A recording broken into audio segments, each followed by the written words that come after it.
In this episode, we're going to geek out a little bit as we dive into the topic of neuroscience and why it's so important in our understanding of aggression. Melanie Uhde joins me, and we're going to discuss fascinating topics like dopamine and aggression, something called the winner effect, and 5 considerations from a neuroscience perspective to be an effective dog trainer. Melanie is a passionate canine specialist, pioneer of innovative training programs, and educator. Her unique approach is rooted in deep understanding of dogs, encompassing their behavior, neurochemistry, and motivation. Her expertise and research at Columbia University have left a lasting impact on the field, with 16 peer-reviewed publications in prestigious scientific journals such as Brain Behavior and Immunity and Psychiatry Research. With qualifications that include a PhD in natural sciences and a master's degree in biology, Dr. Melanie Uhde continues to push the boundaries of canine research and training. Additionally, she completed advanced studies of anxiety disorders at Stanford University and is a certified AKC evaluator, further attesting to her dedication to the field. But if there's one thing she can't live without other than dogs, it's coffee, fiction books, and her loving husband. And if you are enjoying The Bitey End of the Dog, you can support the podcast by going to aggressivedog.com, where there's a variety of resources to learn more about helping dogs with aggression issues, including the upcoming Aggression in Dogs conference happening from October 11th to 13th, 2024 in Scottsdale, Arizona, with both in-person and online options. You can also learn more about the Aggression in Dogs Master Course, which is the most comprehensive course available anywhere in the world for learning how to work with and help dogs with aggression issues. I also have a wide variety of webinars, upcoming courses, videos, and articles, all from the foremost experts in training and behavior. We are your one-stop shop for all things related to aggression in dogs. Hey everyone, welcome back to The Bitey End of the Dog. This week I've got a very special guest that I met at a conference some couple of years back, I think. Dr. Melanie Uhde is here with us, and she is a neuroscientist, and we're going to dive into that topic today, especially in the relationship to aggression. So welcome to the show, Melanie. Thank you so much. Super excited to be here. Thanks for having me.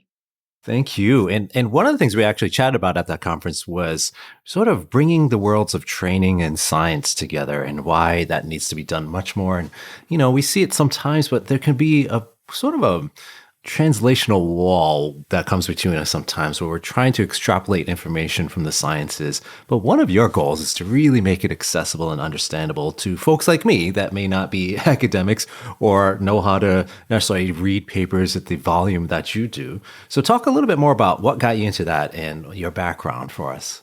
Yeah, that's a really good question. And, even just within the academic field, there is a subcategory of translational research, because even there you kind of want to do research that applies directly to maybe patients. This is very different from basic research. So, and that's pretty much what I've been doing right before I stepped more into hands-on training, which was at Columbia University after my PhD in Germany. And there was really basic research, some basic animal behavior in terms of experiments with rodents, not so much targeted on animal behavior, but how do animals behave if you manipulate the genetics and all that fun stuff, if you think it's fun. Back then I thought it's fun. And then I moved to Hamburg at the Institute for Tropical Medicine because my first instinct was like, okay, what do we do with people who actually suffer from certain diseases? How does whatever we find in animal models translate to treating certain diseases? And that was still too much of like experimenting with animals that I then moved to New York City, to Columbia University. And there it was very much into, hey, let's really see whatever I do, how this impacts. At the time, it was patients actually suffering from gastrointestinal diseases. So research-wise, this is how it started to be all about the gut-brain axis. So more so about how obviously the brain works to certain nutrients and whatever you do, and how it affects also the gastrointestinal tract, and how it affects mental disorders or how it causes mental disorders. So I was working with patients that suffer from depression, that suffered from anxiety, that had fatigue, that we all thought are like just pure mental disorders. But again, the research was really based on immunology and nutrition. So from there, kind of in parallel, I did some volunteer work in Thailand. Because again, I still wanted to okay, now help the people that are really, really in need or someone that is in need. And that was an eye-opening experience because not only did they not care what I was doing behind the walls in my research lab, they couldn't even understand it, even if they wanted to. And they also didn't need it. So it was really very, very basic things that I helped them do by cleaning up Excel sheets. And it was an eye-opening twofold because one, I thought, wow, you do this stuff here. So much money goes into funding research projects. And then the people that probably could potentially benefit the most because they're the most in need, neither have access or know what to do with it. And then the other kind of side event that happened at the same time, and this was in 2016, so 8 years ago, was a lot of village dogs were there, a lot of free roaming dogs, right? And even though my work was very research driven, the original idea why I got into biology was I love animals, all kinds of animals. I want to do something with animals. And we have the most access to cats and dogs, right? And there are these dogs hanging out there looking at me and then starting to chase me down and barking at me. And I'm on my little village bike, going to this research lab in the jungle almost. And I didn't know what to do with these dogs. I didn't know how to read them. I didn't know if they're going to attack me or not, if they want to be friends with me, if it's territoriality. And that was the second eye opener because, again, just because you think you understand dogs or just because you think you have researched them for, at that time, 12 years, doesn't mean that you know exactly what to do when you're in real life scenario, real life situation where a dog chases you down. So I thought this has to stop. Ends here, not in Thailand, but back in New York, where I then completely quit academia. So that was kind of coming all together. It's I don't want to do this anymore. I want to be more hands-on stuff. So I kind of had to support that transitioning by going quickly for a very short time into corporate world.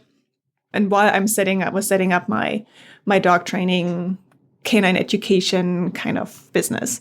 And then 6 years later, this is where we are now with all the things that I hope I can bring to the public and to dog lovers and enthusiasts. Yeah, you've got me wanting to now dive into 100 different topics, and I'm not sure where to start because there's so many, you've dived right into some of my favorite things, talking about street dogs and natural behavior that we might see at different environments, whatever's natural to that environment, I guess. But also, the neuroscience of aggression as well.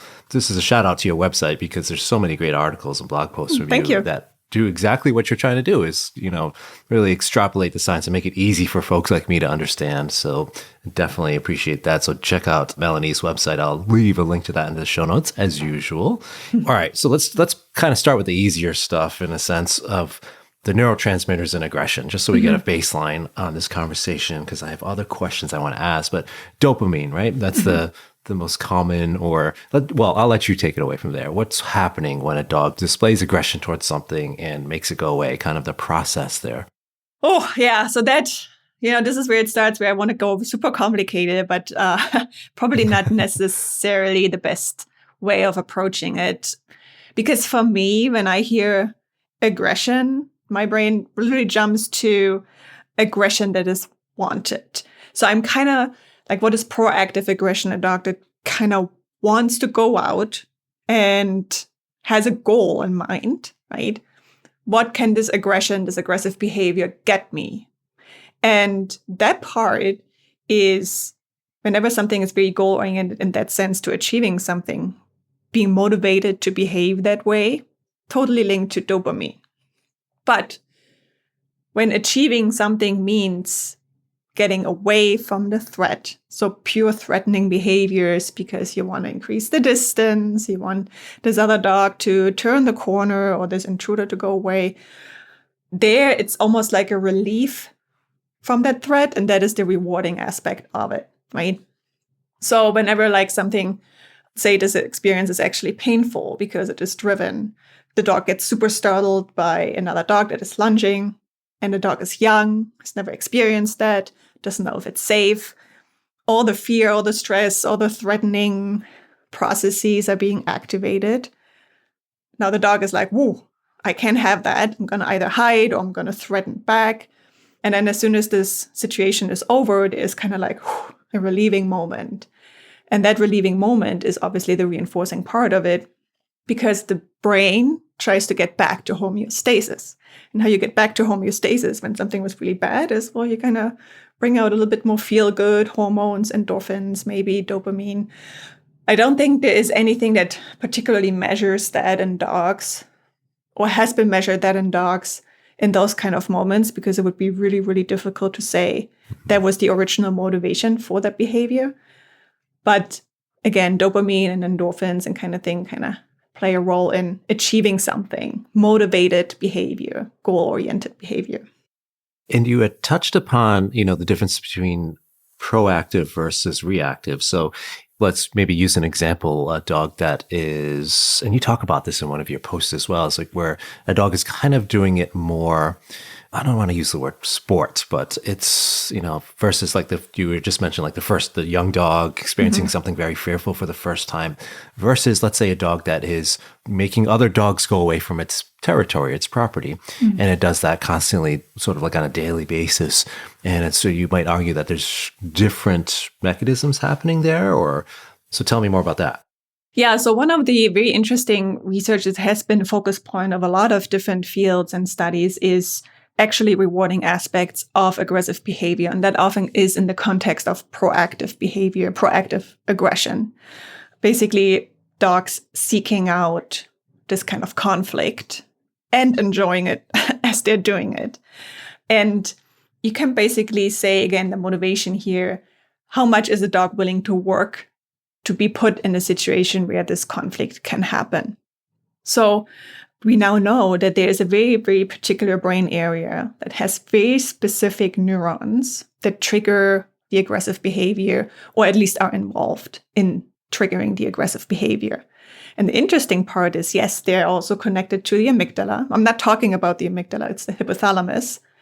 But the hypothalamus and the amygdala, both areas that we know, fear-inducing threat reflex. But you can be aggressive without being fearful. I don't think that is something that is surprising. We have that feeling for ourselves too sometimes. So what is happening if the amygdala, the fear, falls apart and it's just the aggressive behavior? Now we know in these kind of research studies that mice, rodents, they are willing to work in order to be put into a fighting situation. And there is some genetic part to it, of course. But also they get a kick out of it.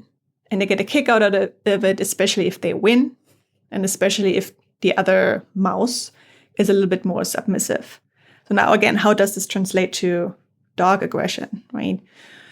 Most of the time, we still kind of intervene in any kind of dog fights that might happen at the dog park, the doggy daycare. So it's not like until the end, until someone wins. But the act of being aggressive, the act of chasing, pinning, potentially biting can be rewarding for a dog. And that might also happen as the behavior is being rehearsed. It might not have been the original motivation when it started out first, but over time, they're like, wait a second, it actually feels pretty good. I actually got a kick out of it.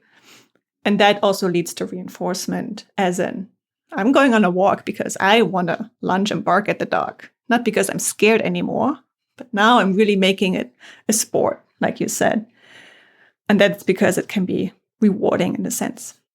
Is that, like you mentioned, the winner effect in one of your articles as well? Is that kind of what you're talking about? It's so interesting. Now, can we talk about emotions a little bit too here? What's going on? So let's say we use that example again, the two examples we had of the dog that's just experiencing like a really threatening thing for the first time. So we might say that, the basic emotion is fear that's happening there. But then let's use that same dog. Let's say it is the dog going out and barking and lunging now. It's like, okay, I've got this down. I know how to make other dogs go away. I know how to accomplish my task. Just the more I bark and lunge, the better it gets. And then you get that winner effect happening where maybe they've made contact or whatever it is that they've actually had this reinforcing property to it. What would you say the emotion is happening at that point? Maybe from an effective neuroscience lens, maybe the systems, like let's unwrap this a little bit. Yeah. I think you would probably call it rage almost. as the emotional state that the brain is in, especially if fear kind of goes away. And rage here is really similar to someone who's, I don't know, need to let some steam out and goes to a bar for the sake of starting picking a fight and actually getting into a fight. Like there's some driving moments that already puts this person, or in our case, the dog, already in a certain situation or in a certain emotional state. Now, I don't say that it is actually rage, because the whole topic of emotions in dogs, we'll still don't know exactly how that looks like. But I think the closest that we can say or describe it as is emotions as a neurobiological state where hormones play a role, neurotransmitters play a role, certain brain activities play a role. And that state, whether it's rage or fear or happiness or excitement, that determines what behavior follows. And understanding what the motivation is of that state, that explains certain behaviors potentially. But it's kind of like a black box still in many cases.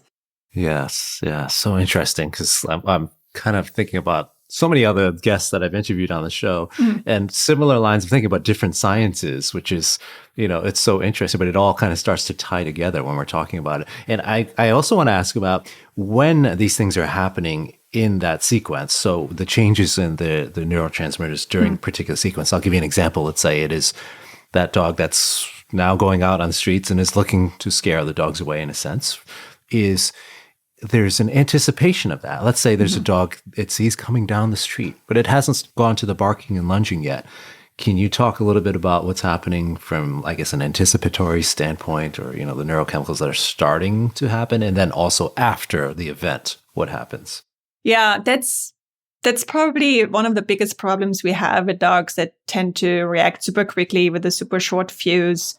Sometimes before you as a human even see anything as a handler, you can't prepare or be proactive because the dog smells something potentially. And in very extreme cases, as soon as you take the leash in your hands, the dog is anticipating, because we have created a picture for a dog that does not just include another dog, but it includes going on a walk, being outside and my owner most of the time not engaging with me. Being outside, my owner not engaging with me, and it's daylight. Being outside, my owner not engaging, it's daylight, and it's summertime. All these things create a picture for the dog, and it's like a puzzle piece. The dog's brain, not that the dog is doing it consciously, but memory is how it works. It's like one piece comes together, then the next, and they all fit perfectly. And the dog gets closer and closer and closer to this anticipation until just one little wagging tail around the corner, and boom, the dog reacts because it has been anticipating that kind of event all along. And that obviously is the dopamine, right? The motivation behind this. It's, if there might still be some fear involved, we don't know. I wouldn't say it's everything's black or white.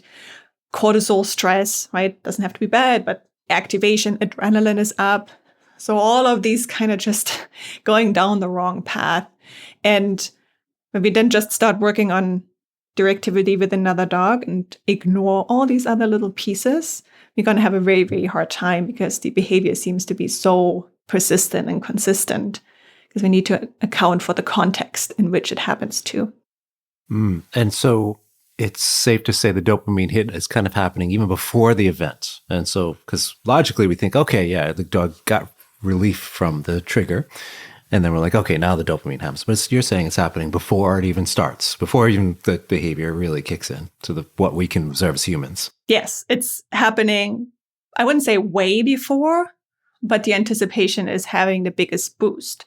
Just like how we are most excited right before Christmas. And then Christmas happens to be a disaster for some, because everyone is like so anticipatory and then it's not fulfilling and then everyone fights, right? Or the morning of Thanksgiving is when we're the most hungry and are more excited about the meal, right? So everything right before the anticipation makes us the most wanting it. And if the dog actually enjoys it, that's when the dog really, really wants something or goes for it. And right after, we often see that too. And I see, in my Malinois, when she came as a reactive puppy, I would say. And if she had moments where she actually lunged and barked, and everyone can relate to this, right after, the dog is much more likely to lunge and bark even faster or again, even though the dog would have not potentially reacted to something without the initial first event. And that's because all the systems, they don't just shut down right after. The systems are still up, especially neurons that determine aggressive behavior. They stay on longer. They're ready to fire again immediately. And we need to account for this, that if you have these kind of moments where the dog actually reacts and it was really bad, try to avoid, go home. It's probably the better decision than continue walking, because chances are your dog will explode even faster and even easier now. Yes. Yeah. That's a really good argument through how we as trainers have to really be careful about the environment and controlling the environment as best we can until we can resolve the issue. Right. It's just, from a neuroscience perspective now, it's giving us the details of what can happen. You had mentioned like these mental snapshots or these pictures that kind of are taken in the dog's brain, what they see in the environment during a potentially triggering or stressful event. And I want to dive more into that because we have, let's say, the dogs that experience a negative event, but it doesn't elicit like traumatic responses or things that we might see in trauma in an animal or human. I'd love to dive into the details of what's happening in the brain there. So the difference between that dog that sees another dog's like, okay, I barked at you. And it's like, but we don't see physiological changes like the awful diarrhea and like pancaking and like all the typical signs of really trauma responses in a dog. Versus the dog that is actually, you see those signs, they experience something that is so significantly scary to them that it has that lasting effect of trauma. So can you talk about what happens in the brain for those dogs that do experience trauma versus the dogs that we're not seeing the same signs? Yeah, that's a good question. And I don't know what exactly causes the difference. I've seen puppies that were attacked and one puppy got half its jaw bitten off, went to surgery, went to rehab, and still loves all dogs. Wow. I mean, that's crazy. That's crazy. You would think like this dog is traumatized. And then when I heard that, it's like, oh man, this dog is traumatized for life. I prepared myself to go through the whole rehab. Nope, not needed at all. And then you have other dogs that get startled because someone rolled a trash can down the driveway and it rumbled. And then now they hate the street, the entire street, right? So I think for one, it kind of highlights that every dog is different. For one, personality really matters. And the way, whenever like behaviors that are maladaptive show up, it's kind of a matter of how stressful, how extreme the event for that dog personally was. And the ability to cope with stress, I think, is one of the big factors. And again, there's some genetics that go into this. But most of the time, it's how often is the dog being put in a minor stressful situation to learn that bigger stressful situations aren't as traumatic or aren't as bad.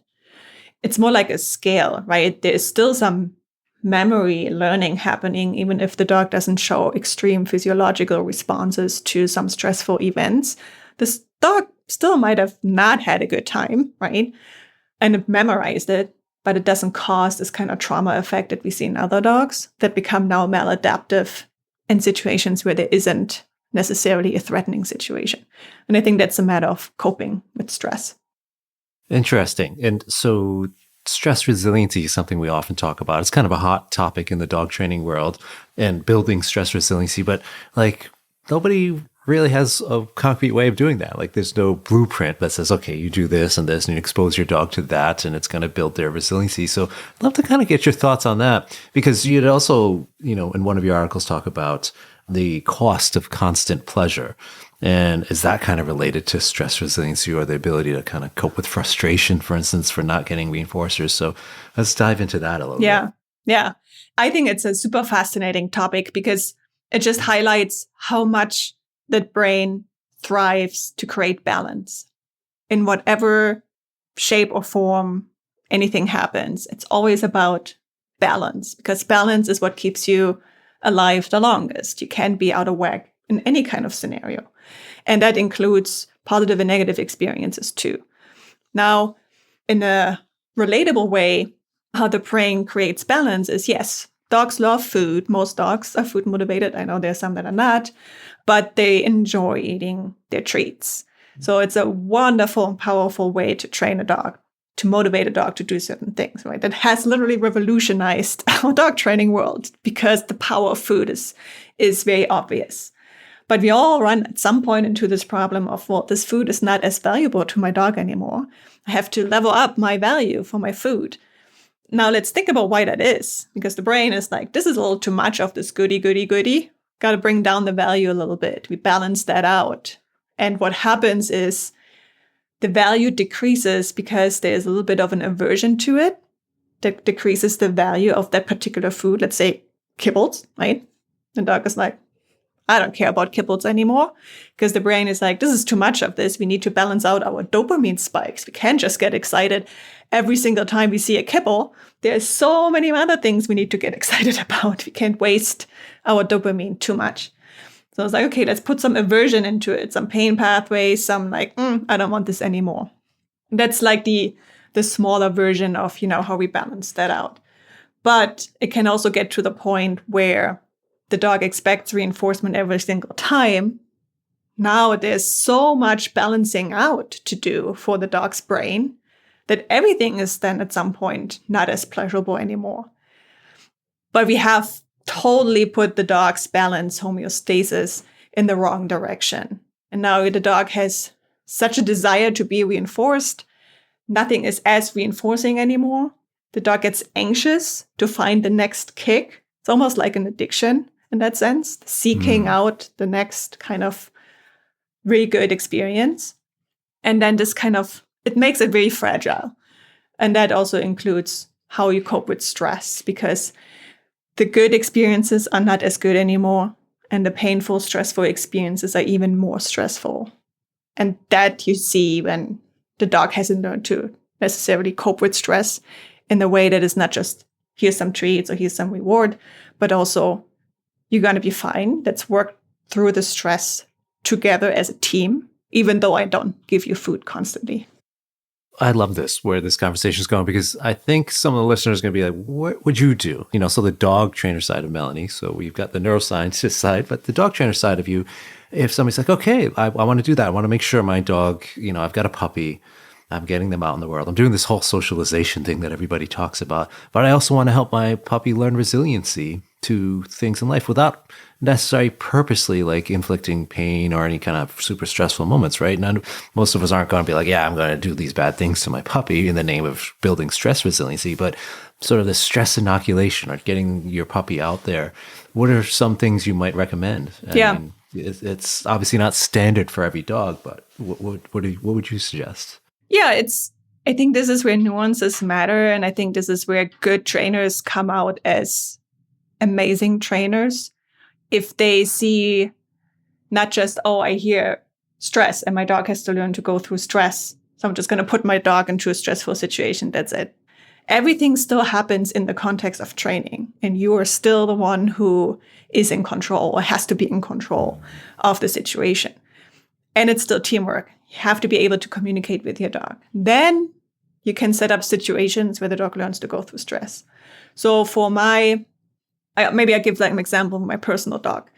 Again, my Malinois, she is very neurotic, very anxious. She has a hard time or had a hard time coming back to balance when she was experiencing something she has never experienced before. So I was working a lot with her on this mental resilience to stressful situations. And there are 3 things that I do that helped her a lot. So for one, you will see how different kind of nature these experiences have, but they still kind of go into the same category of mental resilience. So for one, when I actually play with her, so we tug, we play fetch with the ball, and it goes into a tugging. Me being very conscious of how much I challenge her in terms of you don't get the ball, or now I'm going to get the ball from you, is totally underestimated. This is really challenging or stressful for a dog who really wants the ball and has to kind of adjust by, I'm fighting back, but I also can't fight too much because it still has to be friendly, right? Or sometimes when she is really into it, I cap the energy by saying, before you get the ball, go into a down, but very smooth. I don't want to wait 10 minutes for her to go into a down because she, needs to calm down first. I want her to go very quickly into a down, and then she gets the ball back.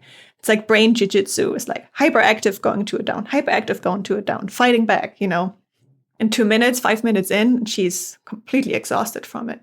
So that's more like the fun way. Then she also loves my other dog. She's obsessed with him to a point where nothing else matters. So for her, being able to go on a walk and not playing with my other dog is also very stressful for her.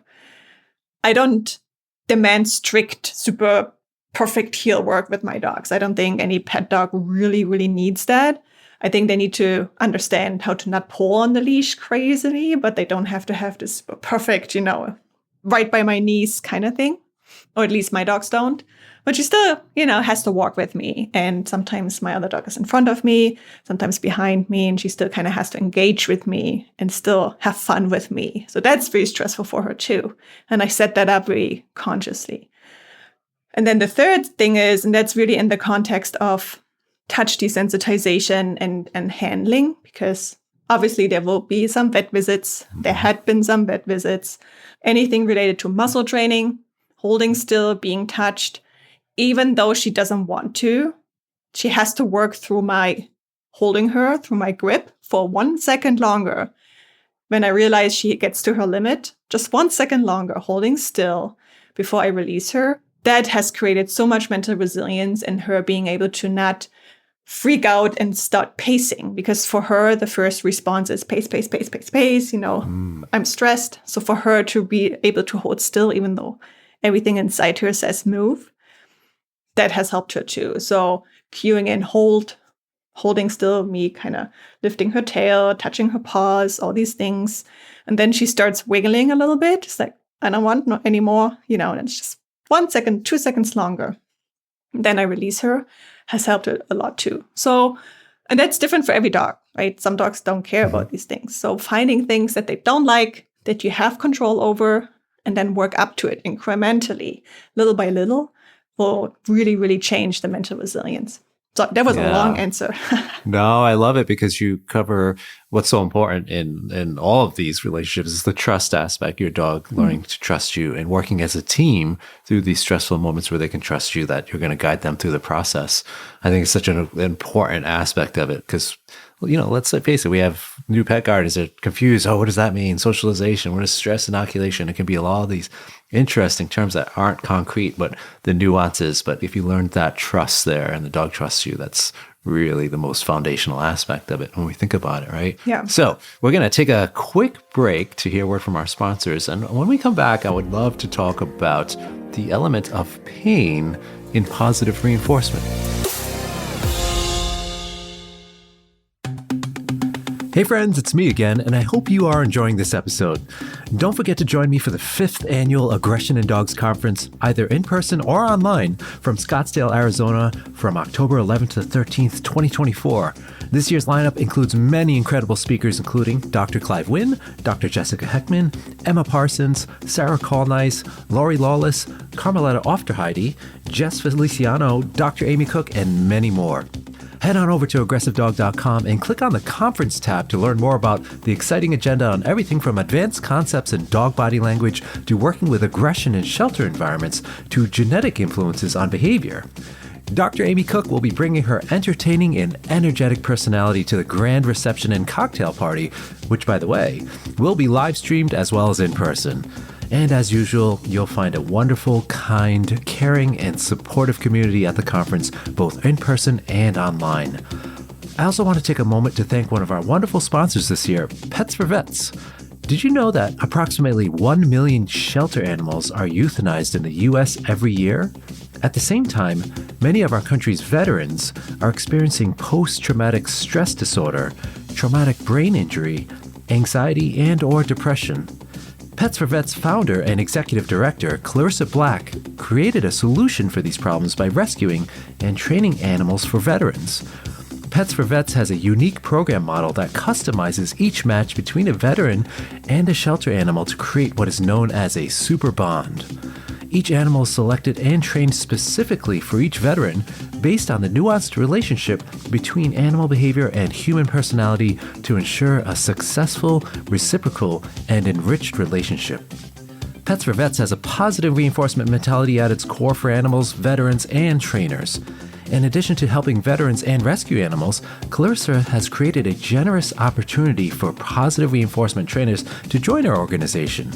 Trainers are able to participate anywhere in the U.S. while receiving stipends, professional development opportunities, and maintaining a flexible schedule. Pets for Vets is also seeking new partnerships with animal shelters and rescue groups from around the country.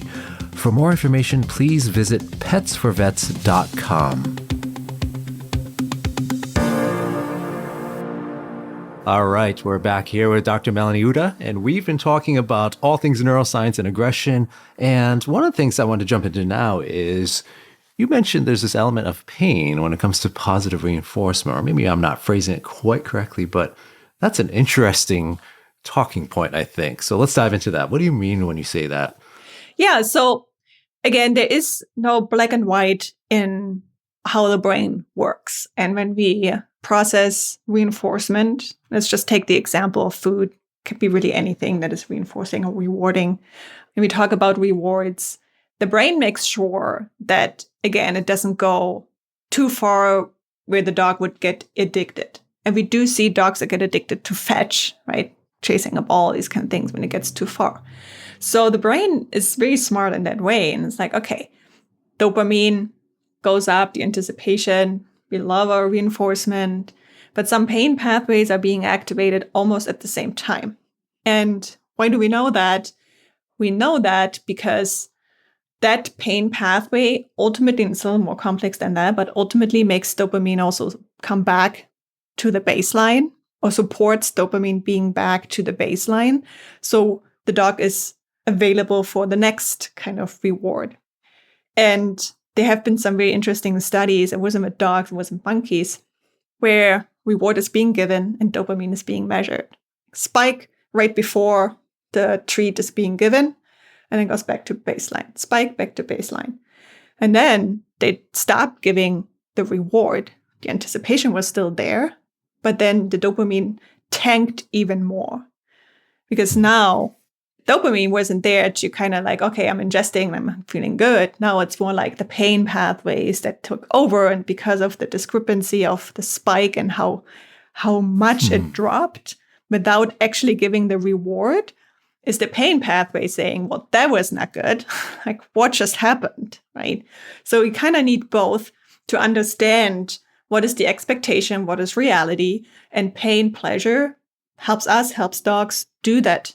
So you have to have pain in order to understand pleasure better, and you have to have pleasure in order to understand pain better. And they kind of almost communicate with each other.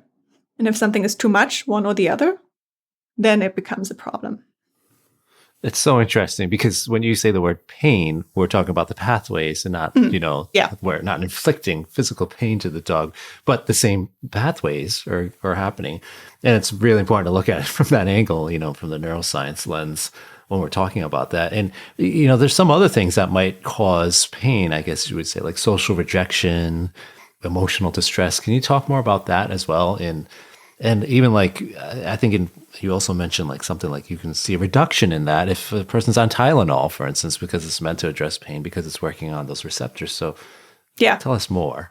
Yeah, this is one of an example where I totally sometimes forget, someone that is hands-on with dogs all the time, what it means to them to hear pain. Because for me, from a neuroscience perspective, pain is, we all kind of want to see pain as like a much broader spectrum than just physical pain. For one, physical pain, how dogs experience, is probably very, very different than how we experience it. Hard to measure. Even in humans, it's hard to measure and so subjective, right? So we don't know. And two, we also know that very sensitive dogs are much more likely to see social rejection as more painful than if there was a physical pain, even if they're like stepped on glass, and they hurt their paws. We all have seen dogs that continue walking, bleeding, because they don't experience it as painful. But social rejection, say a stern no, and they don't look at you the rest of the day, right? So the pathways are overlapping, and it's not so much physical versus social versus something else. It kind of all overlaps and signals what is pain signaling. Most likely avoid, get out of here. That's the main goal of this. And we know how social rejection feels. because we know that there have been studies. I don't remember if it was with kids or adults. I want to say kids, but that would have been really cruel to do this with kids, these poor kids. But I think there were some sort of experiments where they told not to include one kid in the social game, which sounds really cool to do this. And obviously, if you're social rejected, and painkillers that you would think is just there to reduce the physical pain made that experience less painful, meaning they felt less socially rejected. Again, another way of saying they're overlapping these pathways. And I would say for dogs, especially dogs that are very much into teamwork and very much in tune with their owners, social rejection is probably much more dominant or important to understand in detail than physical pain or physical correction or whatnot. Yes, it's so interesting because you think about, a dog that's experiences separation anxiety, and then the loss of that social, just the person walking out of the home could be such a significantly aversive event. Yeah. And how much they would actually, some dogs would do painful things to get back to them, like going through that glass window or trying to scratch through a wall, those kind of things, which we can argue would be very painful for us if we tried to do that. But just to relieve the pain of not being next to their person. Yeah. It also makes you think about it. It may not be something like that. It could be just the moment of withholding a treat for some dogs, that it's so significantly a powerful event that those receptors are in play. Would you say that's kind of a good statement, or not a good statement, but a correct statement? Yeah. Yeah. So whether this is just not giving a treat, you turning your back, or like you do something and then you withhold the treat and the dog doesn't understand why. It's not just that there wasn't a treat. It's like you didn't give that treat. And that for some dogs can be very frustrating. And what you then see is, they might get a little more bitey, mouthy. They might get, seemingly misbehave even more because before they jumped on you, then they don't get the treat. And now they jump even more. Like there are nuances to it where I see a dog that is really frustrated and without saying in the human context, but feeling hurt because they didn't understand the situation. Is not so much that they want to misbehave even more. I think it's sometimes an outlet of that kind of perception of the situation. Interesting. And I want to go back to, you were talking about fetch and some of these other activities there. And we can also talk about drive and motivation in a moment, but sort of these high energy activities. What's the issue with it for our listeners that might be playing fetch and they're just throwing nonstop and the dog's just going and catching the ball? From a neuroscience perspective, what's going on there that it could be detrimental to our dog's behavior or, to what we want when we're asking them to do something? I think the biggest problem is that it gets out of control so that the dog, him or herself, has very little control over. And it becomes a matter of just throw the ball again. It's not a matter of teamwork anymore. It's not a matter of you play together. Everyone at this point can potentially throw the ball. And more importantly, if the ball goes away, the dog might also kind of lose his or her mind and crumble like a cookie because the only thing that kept this dog alive was the ball. That severity. And how this developed, again, not every dog develops this kind of addiction, I think is the prevalence of falling into certain motor patterns that are very specific to a certain breed, fetching or like running and being agile. Some dogs just like you do this often enough and it becomes like, oh, really like this. Oh, I was born to do this in a way. And if I was born to do this and we do this all the time, I want to do it even more, right? And some dogs couldn't care less about fetching or getting a frisbee, just because inherently they don't find it internally as rewarding. So that drive that comes in there or the motivation for that kind of play instinctively might come into, yes, it might be the prey drive because I'm chasing after the frisbee, but it's really kind of this motor pattern that has been activated over and over that is so inherent in that dog's genetics. And all the other things, maybe there's no other outlet. This is the only time the dog really gets to run like that. The only time they get to play like this, all these other factors make this like a really addictive behavior, addiction is never good, right? Whether it's for humans or dogs, very difficult to handle then or get out of the dog again. And that boils back down to the dopamine that the dog is seeking out and just constantly needs to meet that in the brain. Yeah. Yeah. Because now the the spike is really high, but if the spike is really high, it also tanks very low. And that's the craving of the next run after the ball, to get this spike again, and then it tanks really low. And then eventually the spike is not as high anymore, but it still tanks very low. And then it becomes like, I need to. So it's really this going from I want to I need to that makes it very addicting or very dangerous. So for the listeners, probably like, oh my gosh, I can never play fetch again with my dog, or I can't do any of these activities because my dog could get addicted and stop listening to me.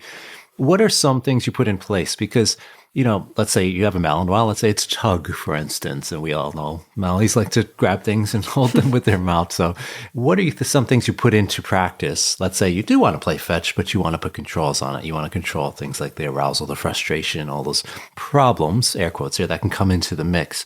What do you recommend to, let's say, it's one of your clients? I think, again, balance is, or homeostasis, if you want to use the scientific term, is really the key to all of these things, right? I play tug and all kinds of bitey things with my Mal, and as soon as she sees that toy, she's like, you can see her saliva coming and dripping, but she's not addicted to the point where it becomes unhealthy because, obviously it's not the only activity we do. Like I said, there has to be a lot of things that start out with the engagement with me first. And you kind of can put some, and I want to say rules because that kind of sounds too much like taking away the fun, but you can put some traffic signs around the activity by just saying, okay, well, before we do this, let's do this first, right? And we do this, and now we do that together.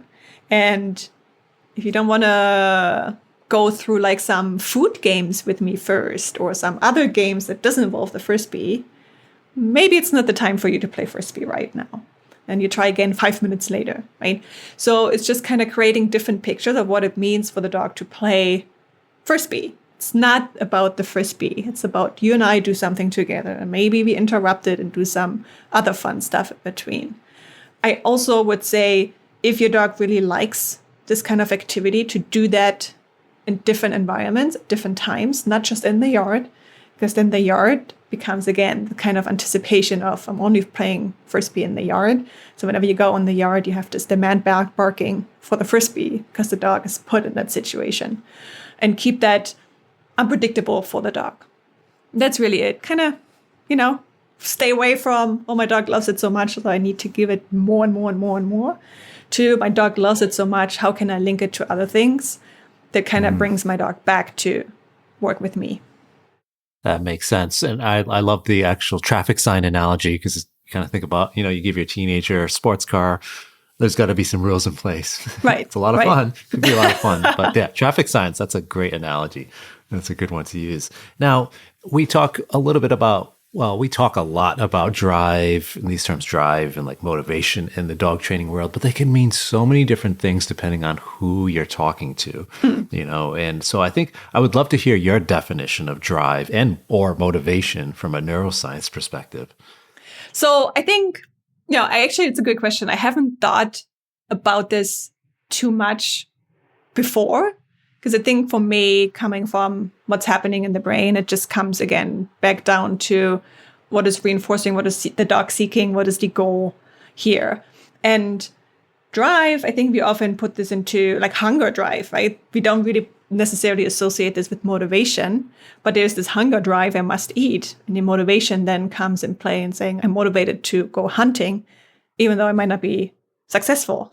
But there's this initial hunger drive that kind of kicks in. Prey drive or predatory drive, it's kind of like the same thing.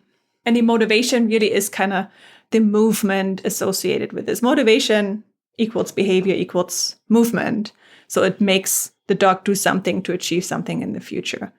But then there is the motivation that is maybe unrelated to certain drives, to certain motor patterns that you can teach a dog to be motivated for, which is oftentimes obedience. No dog comes with a drive to be obedient, comes with a drive to do certain things. But you can teach a dog to be motivated to work with you. You can teach a dog to be motivated to stay on the place bed for an hour, right? Given there's something coming after. You can teach a dog to be motivated to hold eye contact and keep walking next to you when there's a trigger. And this has very little to do with drive. It's just the motivation for certain work that you put in place. And that's the beauty of like the control we have over our dog's behavior.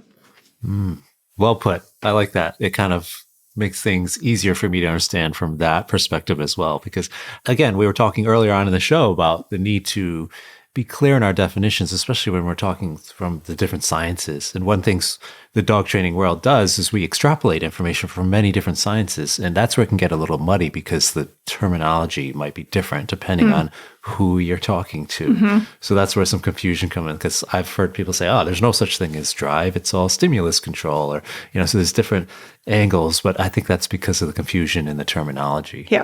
So one of the things as part of your work, you also talk about these effective dog training neuroscience factors that you'd like to have. So you mentioned there's 5 key factors in training from a neuroscience perspective. Can we dive into some of those? So like alertness, attention, rests, which is really important in my book in aggression cases. But let's dive into those. So alertness, attention, what do you mean by that? And how does that relate to the neuroscience lens? Yeah, so it comes from me wanting to communicate these things, really comes from a perspective of making it easier for dog owners who may have a dog with challenging behaviors, but also a full-time job and kids at home and a husband or wife or partner, and hopefully other social activities. So not everything is always about the dog, because that kind of gets you to burnout. So what can we do to make all the work that you're already doing more effective, maybe faster, maybe easier on you? And none of these things are like the ultimate solution to everything, but there's sometimes, again, the nuances that can make something stick. And that's all we want, right? Like all the training we put in place, all the work we do. And these 5 things that I have put on this blog, on this video, is really something coming from seeing owners trying so hard, where I want to say, let's just take a step back. Before you start working with your dog, check in and see if your dog is with you. That's very easy, often our living home kind of phenomenon, right? It's like, yeah, of course, there's nothing else your dog might be interested in right now. But what is it in a group setting, right? If you have reactivity group classes, for some dogs, they're super beneficial, for others, not so much. How do you know? If your dog has absolutely no way of just being with you, and it doesn't have to be in a sit. I don't care if my dog is standing, walking on the leash next to me. As long as my dog has the ability to focus on me, have attention on what I have to say to him or her, then you have the chance of actually learning or like helping your dog to learn.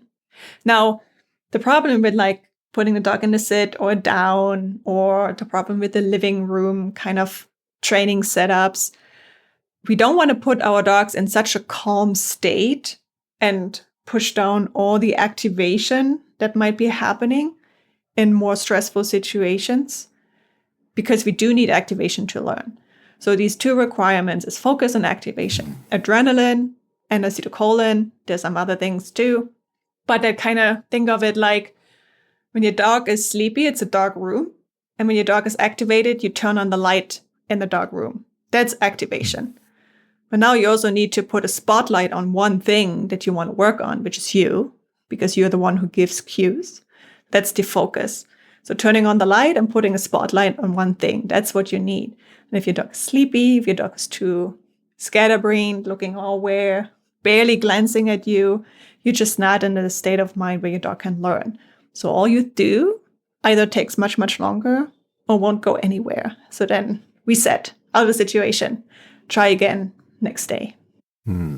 What about the making mistakes part of this? You also mentioned, repetitions, of course, which I think most trainers know how to do, but making mistakes, we that has a lot of debate in our world too. In the dog training world, like, should be errorless learning, or should the dog be given the opportunity to make mistakes?